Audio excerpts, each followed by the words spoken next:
Bonjour à tous, est-ce que vous m'entendez au fond? Alors je suis désolé, je dois parler très proche des micros sinon ça marche pas. Je suis pas penché juste par impolitesse, c'est pour que vous puissiez m'entendre au moins. Donc je suis aujourd'hui avec Eric et Henri pour vous parler de comment étoffer votre cybersécurité grâce à deux vecteurs, en tout cas la centrale d'achat représentée aujourd'hui par Cap Territoire et Cisco. Et je terminerai moi derrière pour vous présenter Nomios, intégrateur en solutions de sécurité. Je vais pas faire plus long, on n'a pas beaucoup de temps et beaucoup de choses à vous dire. Donc je vais passer tout de suite la main à Henri qui va vous présenter la centrale d'achat. Bien, merci et bravo en tout cas de venir écouter un sujet autour des achats publics qui n'est pas le sujet le plus glamour qui soit. Cap Territoire, c'est très simple, CAP ça veut dire centrale d'achat public. Au moins on dit ce qu'on fait, on fait que de l'achat public. Et merci à Cisco et Nomios de nous donner l'opportunité de se présenter. Cap Territoire est une centrale d'achat public qui a été créée en 2009. Et au-delà du slide, simplement sachez qu'on est sur 4 régions. Normandie, Hauts-de-France, Île-de-France et Grand Est. Qu'on a un segment de marché qui est l'informatique au sens général. Et dans l'informatique, on a beaucoup de choses qui peuvent avoir trait à la cybersécurité.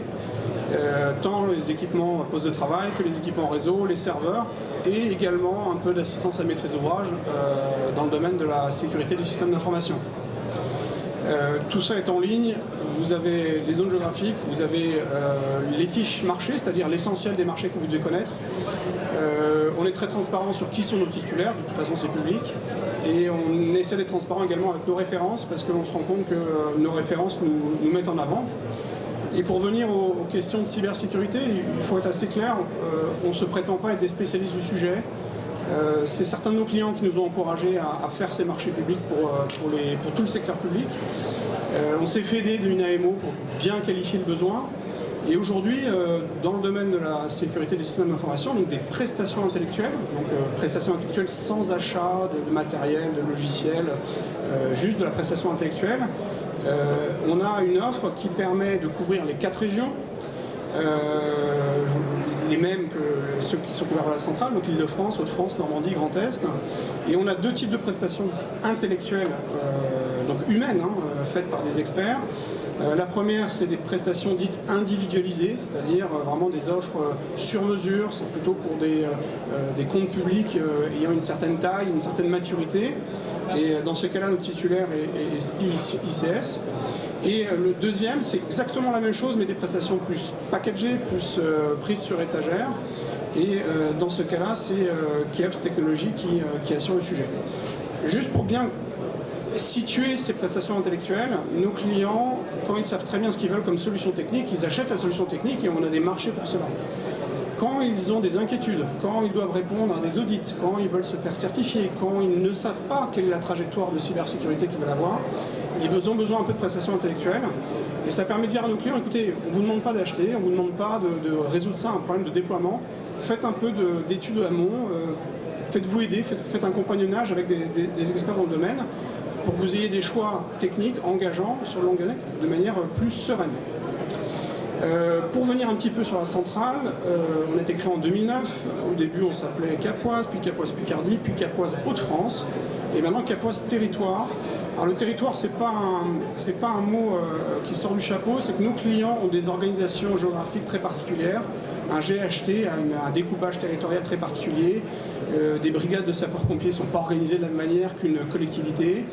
Des syndicats des eaux, qui sont des opérateurs de services essentiels, voire des OIV, ont un découpage géographique. Et donc, on essaie de dire à travers ça que la centrale d'achat essaie de coller au mieux de la géographie de nos clients.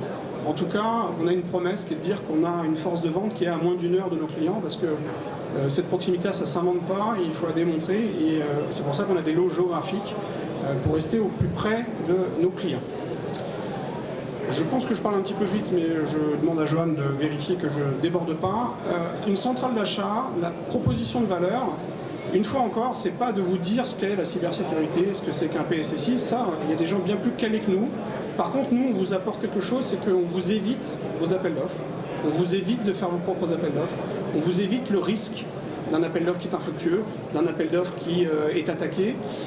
On vous évite la phase de sourçage, qui est essentielle, c'est aller chercher des technologies, aller chercher des intégrateurs. Et du coup, votre procédure d'appel d'offres n'existe plus, puisque vous allez pouvoir vous concentrer sur le besoin fonctionnel, qui est quand même l'essence même de la commande publique, en discutant avec nos titulaires de marché. Nos titulaires de marché, c'est nos fournisseurs, et c'est eux qui vont à la fin réaliser la fourniture ou les prestations à votre bénéfice. Alors réduire les coûts, c'est très compliqué de parler de réduction des coûts, parce qu'en fait, on vous évite des inconvénients. Donc on vous évite un danger, on vous évite des délais, on vous apporte de la praticité. Donc finalement, le coût, c'est un coût qui ne s'écrit pas dans les offres, dans les devis, puisqu'on annule un risque, on annule un temps de projet, on se donne un peu de liberté pour le temps. Donc la réduction des coûts, elle est là. Et puis le dernier point, ça c'est des coûts, je dirais, facilement démontrables, le gain de temps. Je pense que quand vous avez un déploiement à faire sur 160 collèges, par exemple, de boîtiers de sécurité, vous êtes peut-être content de gagner 6 mois, d'éviter 6 mois de procédure en passant par une centrale d'achat public. Alors un petit mot sur les autres centrales d'achat public. Nous ne sommes pas la seule centrale d'achat public. Il y en a grosso modo 3-4 nationales, et puis après vous avez des centrales d'achat plus régionales comme la nôtre, qui se focalisent sur, je dirais, une certaine proximité avec des titulaires, des fournisseurs qui connaissent bien, qui vous connaissent généralement bien. Et donc, assez prudemment, on a nos quatre régions avec une histoire autour des Hauts-de-France qui est particulière, mais qui nous permet, je dirais aussi, de transférer les bonnes pratiques d'une région à l'autre, parce qu'on apprend énormément en allant en Ile-de-France, en Normandie, au Grand Est, et ça nous apprend des choses sur le Hauts-de-France, comme on fait bénéficier à ces 3 régions notre savoir-faire historique. Pour vous convaincre, s'il était encore nécessaire, pratiquement, vous n'avez pas besoin de signer une convention à Cap Territoire pour bénéficier des services de Cap Territoire. Si vous en souhaitez une, on la signera, mais ce n'est pas obligatoire. Deuxièmement, on ne vous demande pas de vous engager. Vous voulez acheter une fois, vous voulez acheter 10 fois, vous voulez acheter pendant 3 ans, vous voulez revenir, partir, aller à la concurrence, revenir, il n'y a pas d'engagement. On n'engage pas nos clients sur le volume. C'est notre savoir-faire. Pas le minimum d'achat, pour vous évidemment dans la cybersécurité, c'est encore heureux, mais on ne cherche pas à écrêter, à servir que les gros clients. Notre savoir-faire, c'est de servir une commune de 500 habitants comme un ministère qui porte des missions régaliennes. Et puis, réduction des contraintes, je pense que si vous avez déjà la préoccupation d'apporter un bon niveau de sécurité, les aspects un peu administratifs sont un peu rebutants, et donc celles-ci sont annulées par les centrales d'achat et par Cap Territoire en particulier. Si vous avez des questions, n'hésitez pas, parce que c'est souvent, on se souvient des questions qu'on pose et pas forcément du propos qui est porté.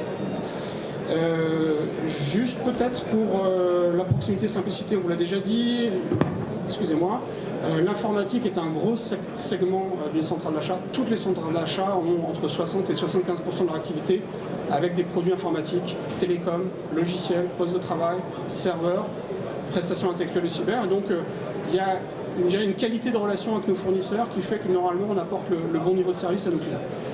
Je vais aller un petit peu plus loin pour vous donner des illustrations de clientèle. Avant nos clientèles, rendons hommage à ceux qui ont gagné nos appels d'offres. Vous retrouverez Nomios, vous retrouverez Scanner, SPI, bref, ce sont tous nos fournisseurs avec qui on se doit d'avoir une relation de qualité, parce que c'est eux que vous allez voir, c'est eux avec qui vous allez dialoguer du besoin, c'est avec eux que vous allez vraiment monter votre projet. Nous, on souhaite et on veut que nos clients puissent dialoguer avec nos titulaires de marché, parce que l'essentiel, c'est le besoin fonctionnel, comme on dit dans la commande publique, en gros le besoin du projet. Et s'il n'y a pas un dialogue étroit entre le client final et le titulaire du marché public, ça ne peut pas fonctionner. Nous, centrale d'achat, on vient après gérer les aspects de vie commande. Donc c'est pour vous dire que quand on a 200 lots et plus de 80 fournisseurs, on essaie de nouer une relation particulière avec chacun de nos titulaires, et on a noué avec Nomios une relation particulière pour l'Île-de-France, pour les équipements réseau, et on en est bien content. Nomios se chargeant d'aller chercher les bonnes technologies après chez Cisco ou chez d'autres. Voilà. Quelques noms clients. Il est d'usage de dire que les centrales d'achat ne font que des collectivités territoriales. Alors ça a été historiquement vrai, mais c'est plus tout à fait le cas. Et si vous parcourez un peu ces références, vous allez trouver des collectivités territoriales, bien sûr, c'est un peu notre histoire. Beaucoup d'agences de l'État, beaucoup de gestionnaires d'infrastructures, les ports de Paris, les ports du Havre, beaucoup d'établissements culturels, l'Opéra de Paris, et également du secteur privé. Alors là, vous êtes peut-être un peu surpris parce qu'on vous parle d'achat public et après je vous dis secteur privé, mais sachez qu'en France, beaucoup de secteurs privés ont l'obligation de se soumettre à la commande publique. Je crois qu'il y a un intervenant de la GIRACO qui intervenait à une plénière. La GIRACO est un organisme paritaire avec du public et du privé, et à la fin, c'est des gens qui se soumettent à la commande publique par obligation. Il y a des gens qui peuvent se mettre volontairement, et il y en a qui se soumettent obligatoirement. Donc ne soyez pas surpris qu'il y ait un petit peu ce mélange des genres. Si vous voyez France Télévisions, vous pouvez vous dire mais non, France Télévisions c'est pas un service public. Bah si, c'est une entreprise publique à capitaux publics et ils doivent faire des appels d'offres comme La Poste, comme Enedis, comme plein d'acteurs.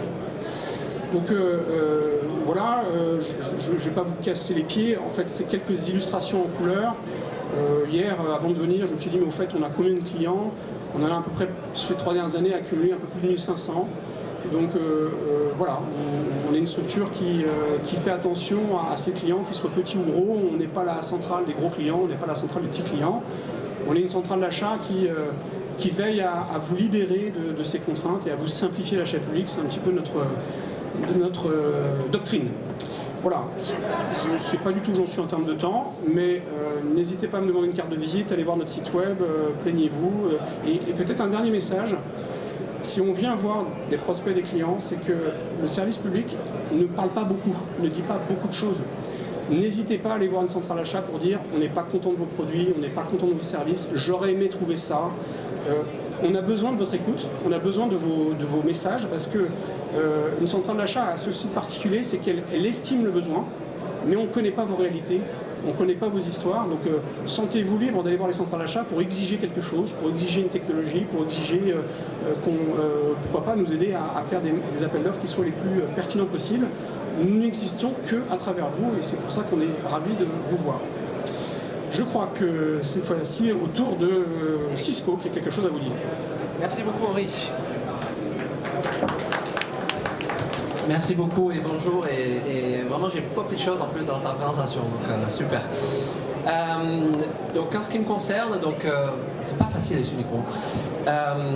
Donc Eric Ledel, donc Cisco.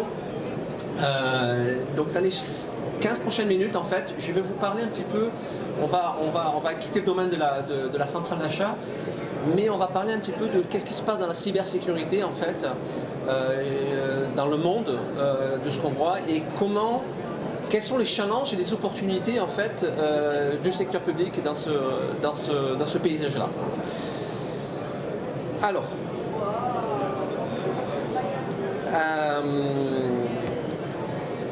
je commence souvent par ce slide en fait pour dire quoi. En fait, ça veut dire quoi cette petite larve, c'est pas la chenille, mais cette chrysalide en fait qui se transforme en papillon. En fait, ça dit quoi? Ça veut dire que quand on est dans le monde de la cybersécurité, en fait, on n'a pas de répit en fait. On est en permanence en train de soit courir après le temps, soit en train de s'adapter à l'innovation qui est utilisée par les cybercriminels. Donc on est toujours en permanence en train de s'adapter, de chercher, de se transformer pour être le plus résilient possible. Donc résilient, c'est vraiment je prends un coup, je tombe par terre mais je me relève et je me relève plus fort en fait. C'est vraiment ça. Et aujourd'hui dans le monde de la cybersécurité, je peux vous assurer, on s'ennuie absolument pas. Et chez Cisco, c'est la priorité numéro 1 de la société et de loin.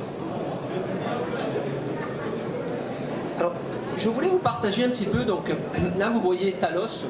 En fait Talos, c'est le plus grand centre de recherche sur la cybermenace privée. D'accord? C'est chez Cisco en fait. Et c'est 500 ingénieurs qui au quotidien en fait scrutent la menace, vont développer des moteurs de détection, des règles de détection, maintenir en condition opérationnelle tous les systèmes chez nos clients, qui vont faire de la réponse sur incident, qui vont partager l'intelligence sur la menace au travers des différentes agences nationales de cybersécurité et des gouvernements. Alors qu'est-ce qu'on voit? En fait, 30% des actions de Talos, sur un rapport qu'on édite annuellement, c'est bien évidemment la réponse au ransomware. Donc ils sont toujours là, et ils sont toujours là dans le secteur public, et on l'a vu, ça fait la une de la presse en France et ailleurs. Donc ce qu'on voit, c'est que on a une professionnalisation en fait des attaquants dans le sens où c'est vraiment, on parle de ransomware as a services, donc des gens qui développent, il y a des gens qui développent le code, il y a des gens qui vont être en charge de la distribution, il y a des gens qui vont être en charge de récolter des rançons, il y a des gens qui vont être en charge de faire du support après-vente, il y a des gens qui vont être en charge de recruter en fait des gens qui vont distribuer du ransomware. Donc on a cette professionnalisation du ransomware avec des Conti, des Ryuk, etc., etc. Deuxième point, le monde digital dans lequel on est fait de lignes de code qui viennent de diverses sources. Donc des GitHub, de l'open source, etc. Donc en fait, aujourd'hui, les cybercriminels s'attaquent à ces librairies, ces bibliothèques qui sont intégrées dans les logiciels qui constituent le cœur des métiers applicatifs de nos clients. Donc on l'a vu, souvenez-vous, un truc tout bête, je ne sais pas si vous vous souvenez, c'était quand c'était en 2022, 22 décembre 2022, tout le monde s'apprêtait à faire les cadeaux de Noël, à mettre sous le sapin, et bam, il y a eu une bibliothèque Apache qui s'appelait Log4j, qui était embarquée sur pas mal de serveurs, qui faisait de la journalisation d'événements et qui a été affectée par une attaque. L'IoT et l'industriel IoT aussi, c'est une menace considérable, donc les équipements ne sont pas assez ruggedized, ne sont pas assez fortifiés. Donc une menace très très forte et des équipements qui ne peuvent pas être patchés dans le monde de l'industriel et dans le monde de la santé, c'est très très important, dans les hôpitaux notamment. Le périmètre de sécurité il a complètement explosé, donc aujourd'hui la question c'est de gérer les nomades, de gérer nos collaborateurs en mobilité. Donc comment on gère ça, comment on s'assure que les équipements qui se connectent au système d'information à partir de n'importe où, à partir de n'importe quand, soient propres et la bonne hygiène, la bonne posture pour pouvoir connecter au système d'information. Donc là c'est tous les principes du Zero Trust appliqués dans la gestion des nomades. Le cloud bien évidemment, les attaques des DOS on l'a vu aussi pendant la période des Jeux Olympiques. Le secteur public a été très très très attaqué par ces attaques. Et bien évidemment on vit un contexte géopolitique et qui ne peut pas être plus complexe que ce que nous vivons. Et aujourd'hui il y a des attaques étatiques qui sont d'une sophistication en fait dont on a du mal à en comprendre les tenants et les aboutissements. Donc ça c'est le paysage global. Après, si on regarde le monde de la cyber, si on regarde un petit peu qu'est-ce qui se passe en fait sur vraiment une attaque de ransomware vraiment basique. On a un utilisateur, il reçoit un email avec un attachement, il va cliquer dessus, il va aller chercher sur un domaine, sur un site internet, un code malicieux qui va être téléchargé sur le poste de travail, qui va compromettre le poste de travail. Ce bout de code va aller chercher à se propager en fait, va aller chercher à faire un déplacement latéral pour aller chercher le Graal en fait, qui est très souvent l'annuaire d'entreprise, l'Active Directory notamment, ou l'annuaire LDAP. Donc en fait aujourd'hui, le monde de la cyber, on est très très fort en fait pour avoir des protections sur chacune des étapes en fait de l'attaque. La question c'est, ces sociétés qui sont là, qui proposent, sont extrêmement pertinentes, extrêmement fortes. Mais est-ce qu'on est plus efficace? Est-ce qu'il y a moins d'attaques cyber aujourd'hui dans le monde? La réponse est non. Donc en fait, le paradigme qu'on a à résoudre, c'est vraiment cette problématique de rationalisation et d'efficacité opérationnelle. Donc ça, c'est le challenge que nous, Cisco, on veut résoudre avec l'industrie. Alors, je vais vous expliquer comment on va le résoudre, mais avant, je vais vous montrer un petit peu dans le secteur de la santé, en fait. Oups, vous avez débranché. Ah oui, c'est moi qui. Dans le secteur de la santé, en fait, En fait, c'est un secteur qui est en pleine transformation. Parce qu'en fait, il y a une pression budgétaire. Donc, l'IT, le numérique, va permettre d'avoir une optimisation sur la télémédecine, d'avoir du télédiagnostic. On va essayer de déhospitaliser en fait les gens, de les faire avoir un traitement à la maison sous contrôle d'experts, de spécialistes, de médecins à la maison. Donc avec une notion bien évidemment de technologie, de communication sous-jacente. Le système d'information en fait de l'hôpital, il doit être très orienté sur la donnée, le partage de la donnée entre les différents services. Le parcours du patient doit être amélioré. Aujourd'hui, dans le monde de la santé, dans les hôpitaux et les groupements hospitaliers, il y a une problématique d'acculturation de la cybersécurité. Tout ce qui est la sensibilisation est extrêmement importante. Comment rapporter les métriques qui vont bien pour montrer une efficacité opérationnelle. Comment se conformer avec la régulation. On parle beaucoup bien évidemment d'un NIS2, mais il n'y a pas que NIS2 dans le domaine. Et d'un point de vue réseau, il y a une nécessité en fait d'anticiper des problèmes. Il y a une nécessité d'étanchéiser des communications, de segmenter des réseaux. Donc tous ces challenges sont adressés au sens Cisco du terme, au travers des technologies que l'on fournit au marché. Alors si on regarde un petit peu le monde de la collectivité locale, le monde des conseils régionaux, conseils départementaux, les mairies, etc.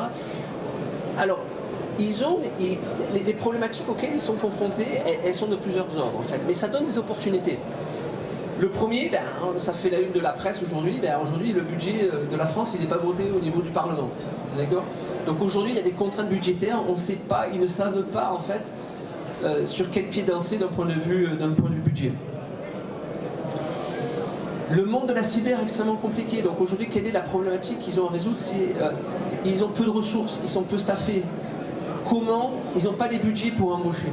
Donc le besoin de compétences en fait il est prévalent.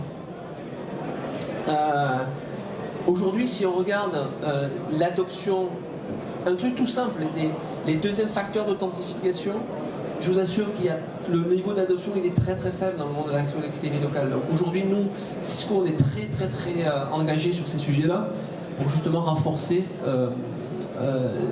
l'adoption en fait du multifactor authentification. Les cybercriminels sont nos ennemis numéro 1, mais le deuxième ennemi c'est certainement le temps.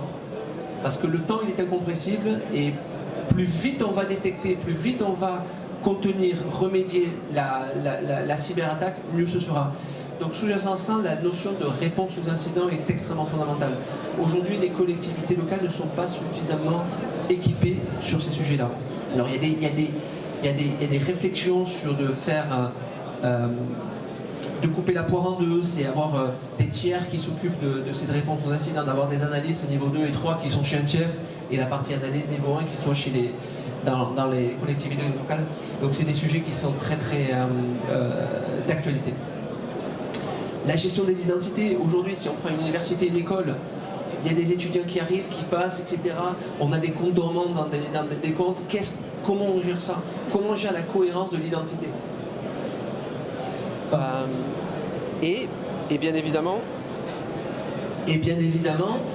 aujourd'hui, les systèmes d'information, ils sont très souvent éclatés. Si on prend un groupement, on prend une mairie, on prend des agglomérations, en fait, les systèmes d'information, ils sont éclatés sur plusieurs sites, donc avec des problématiques aussi de réseaux étendus, la sécurisation de ces réseaux étendus, comment on gère ça. Donc ça, c'est vraiment très important. Donc chez Cisco, ce qu'on dit, c'est que, en fait, on est convaincu que les réseaux avec un grand X, en fait, on parle de... Dans 5 minutes, à 11h30, débutera la deuxième conférence « Comment sécuriser sa supply chain ». C'est un sujet intéressant aussi, on en parlait. On est convaincu que les réseaux sont les meilleurs capteurs, en fait, pour aller détecter les signaux faibles d'une attaque. Il y a des acteurs dans le marché qui disent « Oui, la cyber, c'est qu'une question d'identité ». C'est important l'identité, mais la notion entre un utilisateur sur un poste de travail qui va se connecter dans un cloud pour aller chercher de la donnée dans une application, il y a énormément de choses qui se passent au milieu. Et donc c'est pour ça qu'on va s'occuper de sécuriser chacune des portes d'entrée du système d'information. Qu'on parle du poste de travail, qu'on parle des nomades avec un téléphone, un smartphone, qu'on parle du cloud, qu'on parle de l'infrastructure, qu'on parle du SD-WAN. Donc toutes ces portes d'entrée du système d'information vont être protégées. Et c'est là où Cisco, on essaie d'être le plus granulaire possible, et je pense qu'on est un acteur dans le marché qui a une granularité et un spectre très très large pour adresser ces points. Donc voilà, je vous ai mis donc, bien évidemment la partie infrastructure, donc sur la partie IPS, Firewall, Network Access Control, l'analyse comportementale au sens NDR du terme, donc Network Detection and Response, la partie EDR, poste de travail, la messagerie, 80% des attaques utilisent le vecteur email.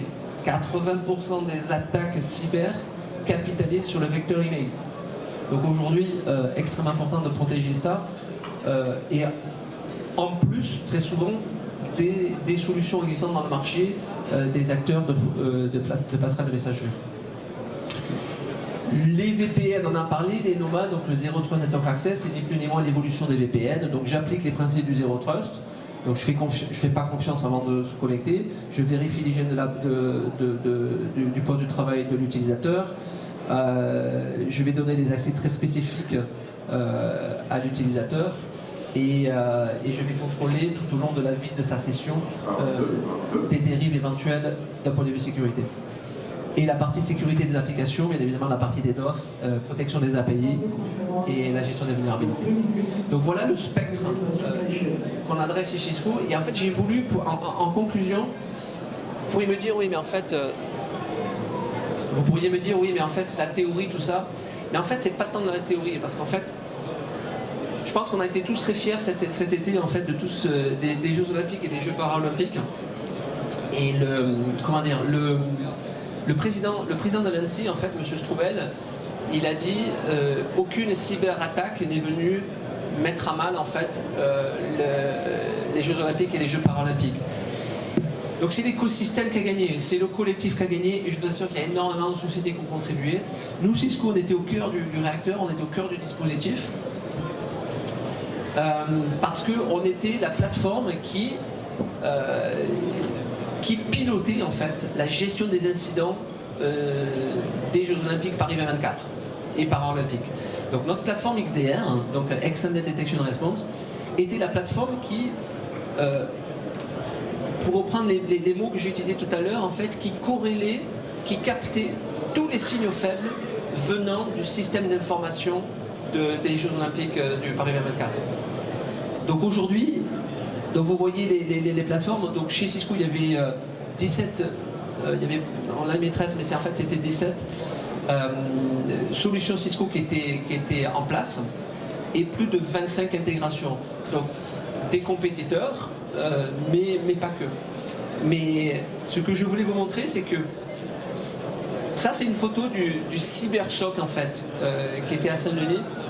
Donc tous les dispositifs de contrôle des incidents pendant la période des Jeux Olympiques, elle était faite là. Et vous voyez, au cœur de ce dispositif, les analystes, ils avaient une seule et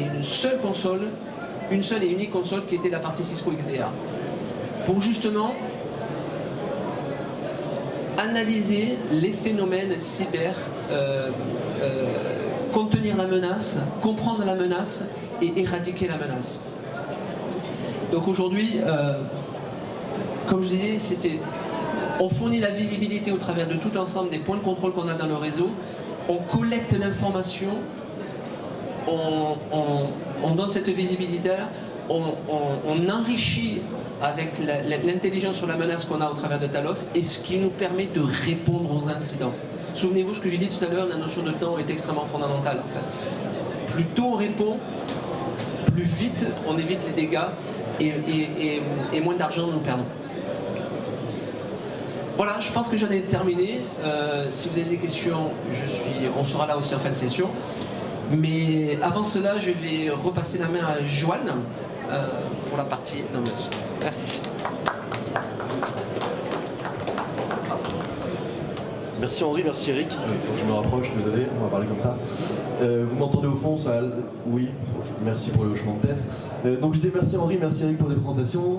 Moi je vais vous présenter Nomios, donc l'intégrateur qui va permettre d'apporter la cohésion aux deux discours que vous avez plus tôt, donc la centrale d'achat Cap Territoire et Cisco, hein, donc, parce qu'on est un intégrateur de solutions de sécurité et réseau, hein, donc avec voilà, quelques chiffres, non pas Nomios France mais Nomios Group, parce que pour ceux qui ne le savent pas, Nomios c'est maintenant un groupe européen. On est présent dans 8 pays en Europe hein, depuis 21 ans. On a fêté nos 20 ans l'année dernière. On est presque 1000 employés, 750 experts, dont je fais partie. Hein. Donc vous l'avez vu, directeur à la vente, mais ingénieur technique avant tout. Je continue à faire un peu de delivery, c'est important de rester les mains dans le cambouis. 30 partenaires technologiques, dont Cisco évidemment, hein, et qui sont tous présents sur Cap Territoire, on en parlera plus tard. 475 millions de chiffres d'affaires en 2024, toujours au niveau groupe. La France représente à peu près la moitié. 4500 clients, une centaine de clients au SOC aujourd'hui, 70 clients SOC, pardon, NOC, 100 clients NOC et 70 clients SOC. Et vous avez les chiffres qui sont là derrière. Le CSAT à la fin, c'est un chiffre dont on est assez fier. Hein. C'est simplement les réponses au survey. Quand vous contactez nos services derrière, vous recevez un questionnaire de satisfaction. Et donc voilà, c'est la note qu'on défend et dont on est assez fier parce que ça se passe plutôt bien. Et sur les slides qu'on avait avant, on présentait un chiffre de renouvellement du support. Donc ça allait à peu près à la même chose. On a changé un peu cette année. Aujourd'hui, on présente ce chiffre qui est la satisfaction de nos clients. Donc c'est quelque chose qui est très important pour nous. Un focus rapide sur la France. Donc je vous disais, on est 300 en France aujourd'hui, avec le chiffre d'affaires qui représente à peu près la moitié du chiffre du groupe. Hein. Bon, le CSAT qui est un petit peu en dessous, si vous êtes peut-être tiré un petit peu en dessous en France par rapport à l'Europe. Et 2500 clients. Aujourd'hui, on a 10 agences en France qui nous permettent de mailler le territoire vraiment. Tout à l'heure, côté Cap Territoire, vous disiez que vous étiez à 1 heure de vos clients. Nous, on essaie d'être à 2 heures. C'est un peu moins bien, mais c'est pas mal déjà. On essaie d'être à 2 heures maximum. Et toutes ces agences sont des agences commerciales, mais aussi techniques. C'est-à-dire que dans chacune des agences, vous avez des ingés compétents sur de multiples technologies et qui vont pouvoir vous accompagner dans vos projets. C'est hyper important pour nous d'avoir de la présence locale avec des ingénieurs techniques locaux pour délivrer les projets. Un petit slide pour rappeler que Nomios c'est autonome. Alors aujourd'hui évidemment on est avec Cisco, que vous retrouvez sur le slide de milieu, mais vous avez tous affaire à tout ça. Les analystes, on connaît tous le Gartner, Forrester, etc., qui va vous donner des études de ce qui se passe sur le marché avec des classements. On connaît tous le Magic Quadrant du Gartner, hein, et en général on se dit bon, si s'il est en haut à droite c'est génial. Vous avez en plus de ça les normes et les régulations à droite, hein, avec NIS 2, Eric en parlait tout à l'heure, qui arrive, on doit se mettre en face de ça. Vous avez les éditeurs qui forcément sont tous les meilleurs. Donc désolé, mais en général, surtout les acteurs américains, hein, c'est les meilleurs forcément, et nous on est au milieu. Nous on va vous apporter l'expertise, de vous dire ok, ils disent ça, mais en fait c'est ça la réalité du terrain. Gartner a dit ça, mais attention pour votre besoin, bah, ça sert à rien d'aller voir en haut à droite, peut-être que votre besoin est plus orienté sur celui-ci. Voilà, c'est ça la force de Nomios, on est vraiment autonome. Avec multi-expertise, hein, vous l'avez vu, on est quand même une société d'ingénieurs avant tout, et donc on va pouvoir vous apporter la réponse à votre besoin. C'est vraiment une force, et ce qu'on met en avant. Hein. Nous on va vous écouter, on va écouter votre besoin, et on va, grâce à tout ça, hein, vous apporter la meilleure réponse possible. Tout ça grâce à une expertise sécurité et réseau complète. On a 3 pôles chez Nomios. Hein. Celui du milieu qui est le pôle historique, évidemment, le Professional Services. Hein. Vous avez un projet d'intégration, on a nos experts, nos architectes, on va pouvoir faire des formations, on va vous les intégrer, on va forcément faire derrière plein de choses, mais tout le projet, avec la chefferie de projet, etc. Ça c'est notre métier depuis 21 ans, hein, évidemment. Donc comme je disais, avec beaucoup d'experts techniques certifiés. Et on a ajouté 2 briques autour. Alors quand je dis ajouter, ça fait un moment, mais c'est des choses qui sont arrivées après. Le consulting, donc avec une équipe GRC, évidemment, qui va pouvoir vous accompagner donc, sur les missions de gestion des risques, qui va pouvoir faire aussi toute la partie, en anglais, virtual CISO, hein. En français, accompagnement dans la RSSI, donc c'est juste, on va pouvoir mettre un RSSI externalisé qui va pouvoir vous accompagner dans toutes ces missions de PSSI, de feuille de route, d'accompagnement, juste vous aider vraiment. Donc en anglais, on appelle ça un virtual CISO. Donc rien de virtuel, c'est une vraie personne, hein, qu'on vous met à disposition pour vous accompagner.